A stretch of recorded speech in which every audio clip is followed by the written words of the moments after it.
Court के बाहर निकलकर अर्जुन और अहाना भले ही कागज पर अलग हो चुके थे पर दिलों में दोनों की लड़ाई अभी खत्म नहीं हुई थी। पोल्टू दादा और पिसी मोनी के चेहरे पर जैसी जीत की मुस्कान थी वैसा सन्नाटा अर्जुन के चेहरे पर था। उसे लग रहा था कि वह कोई रिश्ता नहीं, कोई कीमती हिस्सा खोकर लौट रहा हो। उधर अहाना चेहरे पर हिम्मत भीतर दबी नमी जिसे उसने आज़ादी का ढाल बनाकर छिपा रखा था। यह देखकर दूर बैठे छोटू मामा की आंखें भर आईं। वह जानता था इस टूटन के पीछे परिवार की वह खामोशी भी जिम्मेदार है, जिसने अर्जुन की गलतियों को कभी रोका ही नहीं। इसी सोच में डूबे छोटू मामा बाहर पेड़ के नीचे बैठी दुर्गा देवी के पास पहुँचे। दुर्गा देवी शांत थी जैसे भीतर कोई तूफान रोक कर बैठी हो। छोटू मामा बोले, दुर्गा आज तुमने बहुत गलत किया है। अहाना बहू नहीं बेटी थी, तुमने उसे जाने क्यों दिया? दुर्गा देवी ने धीमी आवाज में कहा। मैंने रोकने की कोशिश की, पर जब दोनों ही आजाद होना चाहते थे, मैं जबरदस्ती कैसे बांधती? छोटू मामा का गुस्सा और बढ़ गया। यह जबरदस्ती नहीं कर्तव्य था दुर्गा। कुछ पल चुप रहने के बाद दुर्गा देवी की आंखों में चमक आई। वह बोली, शायद तुम सही हो। मुझे यकीन है इनके दिल के धागे अभी टूटे नहीं हैं और अब मैं इन्हें रोकूंगी नहीं। इन दोनों को उनकी असलियत दिखाऊंगी। एक रात बाद पोल्टू दादा घर में जश्न जैसा माहौल बनाने की कोशिश कर रहे थे, पर अर्जुन इस नकली जीत से घुट रहा था। हर जगह उसे अहाना की कमी खल रही थी। उसकी चाय, उसकी हंसी, उसकी जिद, सब कुछ। इसी बीच रात के खाने पर दुर्गा देवी ने घोषणा कर दी, मैंने तुम्हारे लिए एक संस्कारी आज्ञाकारी लड़की ढूंढनी शुरू कर दी है। 1 साल पहले यह बात सुनकर अर्जुन खुश होता, पर आज उसके दिल में अजीब खालीपन उतर गया। उसे याद आई अहाना की वह बात, मुझे एलिमिनी नहीं चाहिए, मैं खुद काम कर लूंगी।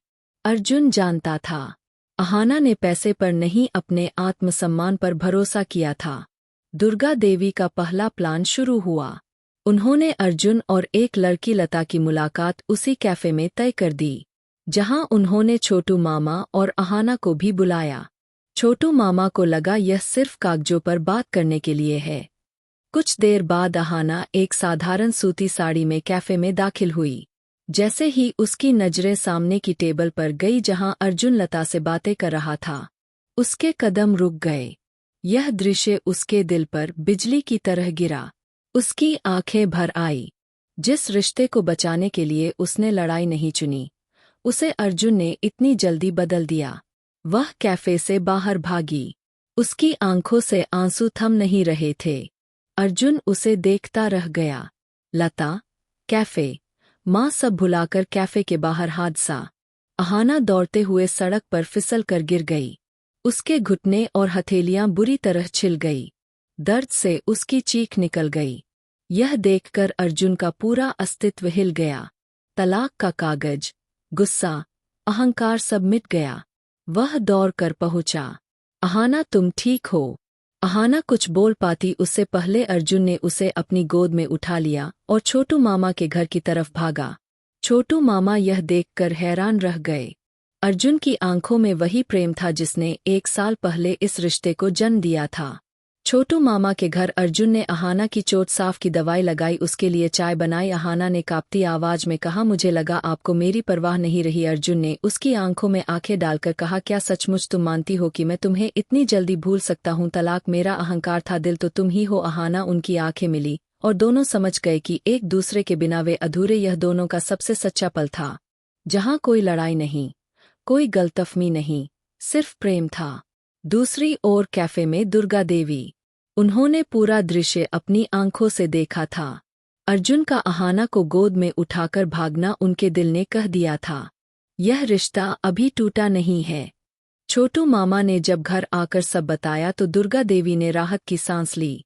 वह बोली, अब मैं अर्जुन की दूसरी शादी नहीं करवाऊंगी। अब मेरी बहू इसी घर की मालकिन बनकर वापस आएगी। और बस दुर्गा देवी के मन में अगला बड़ा प्लान तैयार हो गया। अब बारी थी पोल्टू दादा और पिसी मोनी को उनके किए की सजा देने की और अहाना के सम्मान को घर में सर्वोच्च स्थान दिलाने की।